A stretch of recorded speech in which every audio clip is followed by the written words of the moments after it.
En la clase de hoy vamos a tratar el tema del Ars Nova, que es un estilo de música que surge en el siglo XIV. Para esto quiero iniciar esta clase con esta ilustración de un pintor italiano muy famoso, muy importante llamado Giotto. Giotto fue uno de los pintores que fueron los encargados de realizar un renacimiento pictórico en Europa. ¿Cómo se denota este renacimiento? En este dibujo, en esta pintura de Giotto, llamada San Francisco alimentando a los pájaros, tenemos un pequeño intento de perspectiva, ¿sí? Son los primeros intentos por tratar de darle perspectiva al arte de la pintura, ¿sí? ¿Por qué traigo a colación este cuadro? Porque naturalmente es un cuadro que hace parte de nuestro periodo musical, el siglo XIV. Esta es una clase en la cual vamos a hablar de cómo la música va a ir pasando lentamente desde la época del medioevo hacia lo que conocemos como renacimiento musical. Si bien la palabra renacimiento es aplicada o ha sido aplicada de una manera mucho más efectiva a las artes plásticas, en el campo de la música también hablamos de un renacimiento musical que, si pudiéramos hablarlo desde este punto de vista de cambio del medioevo hacia otra época, lo trataríamos en el siglo, o lo empezamos a tratar en el siglo XIV en la música, ¿sí? De este paso de un llamado ars antiqua a un llamado ars nova. ¿Qué era el siglo XIV? El llamado periodo Trecento. En el Trecento surge un interés por una vernaculización, es decir, por una breve, digámoslo así, diferenciación entre un pensamiento netamente teocéntrico a un pensamiento antropocéntrico. Es decir, es donde surgen algunos de los textos que, fuera de las Sagradas Escrituras, pretenden constituirse como prosa importante en la literatura europea. Entre estas aparece naturalmente la Divina Comedia de Dante Alighieri, el Decamerón de Boccaccio y el Cancioneri de Petrarca, quien fuera uno de los poetas más importantes del Trecento en la Italia del siglo XIV. Esto nos permite abrir preguntas sobre los albores del humanismo que van a, digámoslo así, a tener su punto más culminante o más apoteósico hasta la Revolución de 1789, la Revolución Francesa con la Declaración de los Derechos del Hombre, ¿sí? Digámoslo así que este es el punto culminante, ¿no? Pero podemos rastrear estos ideales si es que pensamos desde el punto de vista político inclusive, pero sobre todo filosófico desde el siglo XIV. Acá es donde surge una vuelta a los clásicos, ¿sí? En el naturalismo, en lo que busca Giotto, surge esta necesidad de buscar una naturalidad en la pintura, ¿sí? Esto es algo que vamos a entenderlo mucho mejor cuando hablemos de clasicismo musical. Sin embargo, empieza a gestarse ya desde aquí en las artes plásticas. Antes de empezar, hablar del tema exclusivamente musical, también quiero que podamos ubicarnos en dónde estamos geográficamente, ¿no? Este es un mapa, ¿sí?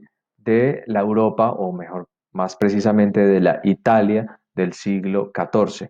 Como vemos, naturalmente Italia no existe. Existen una serie de reinos y de ciudades-estado que van a marcar la parada, digámoslo así, desde el punto de vista sociopolítico, a la luz de lo que se requiere o lo que se necesita en las artes. Así pues, si hacemos un pequeño zoom, tenemos los estados pontificios con Roma como ciudad más importante y las ciudades de Florencia y Venecia, aunque van a haber otras de suma importancia como Nápoles, como Modena, como Padua, como Ferrara. Cada una de estas ciudades van a estar, digámoslo así, lideradas por familias. Dichas familias son las que van a empezar a constituir, digámoslo así, el, el lugar común social en la Italia del Trecento. Y es importante tener presente este mapa, básicamente porque los músicos que nos competen van a trabajar a lo largo del Trecento hasta prácticamente 1789, van a trabajar en cada una de estas ciudades y van a deberse a condes, lores y demás para poder subsistir. Es decir, tenemos, digámoslo así, trabajadores, músicos trabajadores de la aristocracia, ¿sí? Entre ellas, naturalmente, los estados pontificios, es decir, la Iglesia Católica. Para hablar de la música, aquí pongo una nueva imagen de un tipo de arte que surge del Ars Nova llamado el Ars Subtilior. Como podemos ver, es una imagen bastante sugerente. Es una partitura en forma de corazón, ¿sí? Esta obra es producto, o solo puede ser producto, de las innovaciones del Ars Nova o de los adelantos del Ars Nova, ¿sí? ¿Qué es el Ars Nova? El Ars Nova básicamente es un tratado. Es un tratado que publicó el músico y obispo Philippe de Vitry en 1322, aunque esa fecha puede ser sugerente también al año 1323.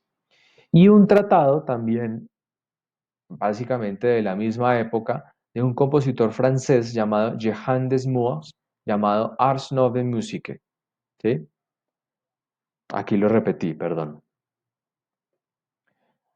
Estos tratados, ya vamos a ver de qué tratan, ¿sí? Tuvieron también una contrarrespuesta, es decir, una crítica, ¿sí?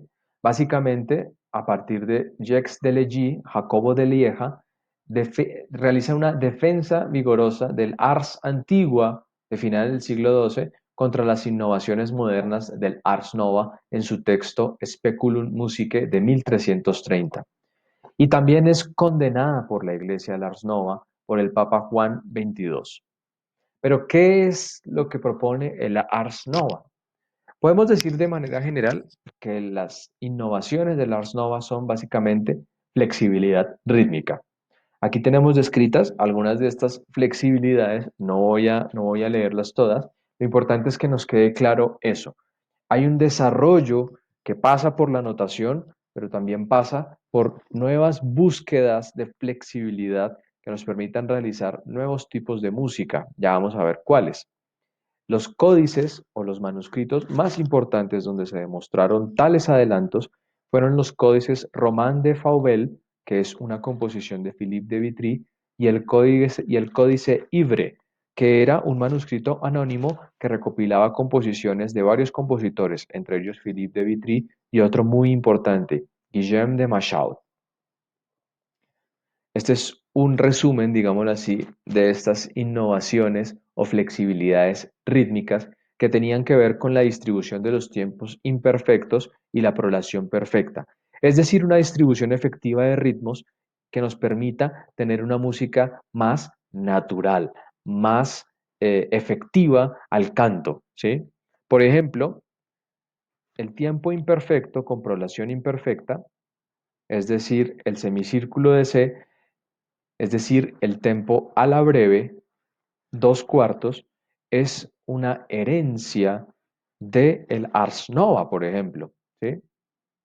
La C del cuatro cuartos es una herencia de estas innovaciones del Ars Nova que nos han llegado hasta nuestros tiempos. Musicalmente, a nivel genérico, ¿qué tenemos? Pues tenemos un género muy importante que es el motete.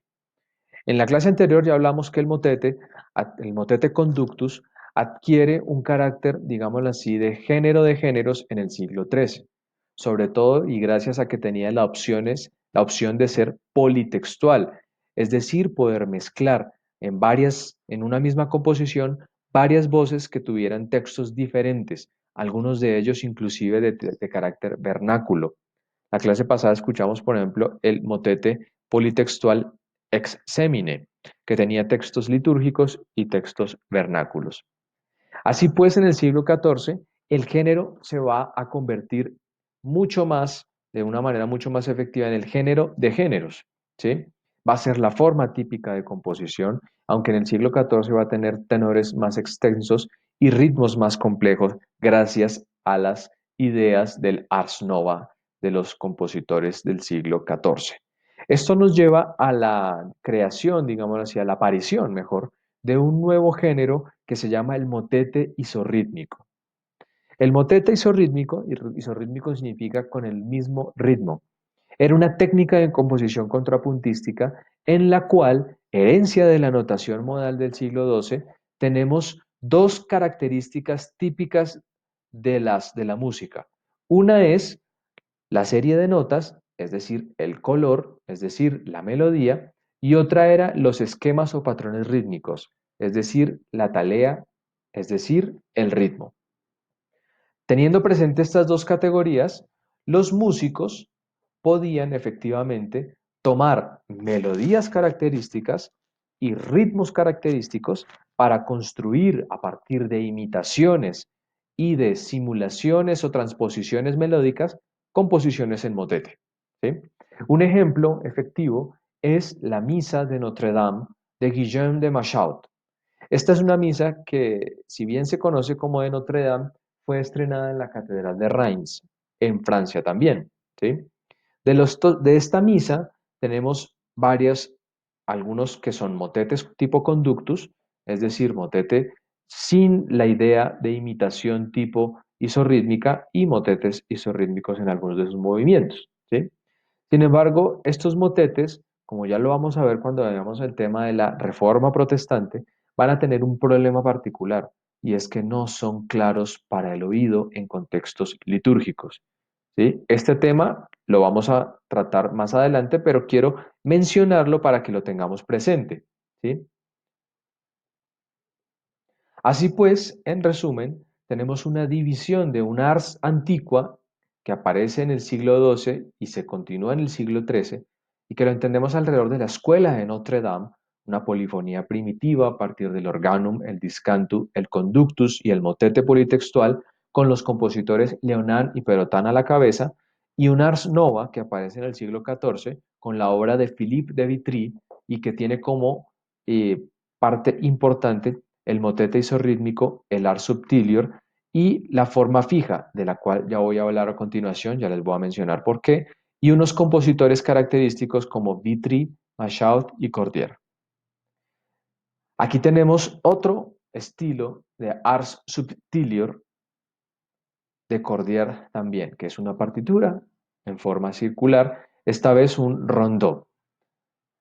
El art subtilior era un tipo de arte que entendía la música no como un arte sonoro, sino como un arte que pretendía también la contemplación, como un reto para el intelecto y el alma, que tenía características pictóricas. Y también menciono las formas fijas. ¿Qué eran las formas fijas? Las formas fijas eran el tipo de estructura de la canción profana en el siglo XIV. Aquí tenemos canciones que se estructuraban básicamente a partir de un carácter estrófico repetitivo en forma binaria generalmente, como la balada, como el virelai y como el rondó. Aquí pongo algunos ejemplos que sugiero puedan escucharlo.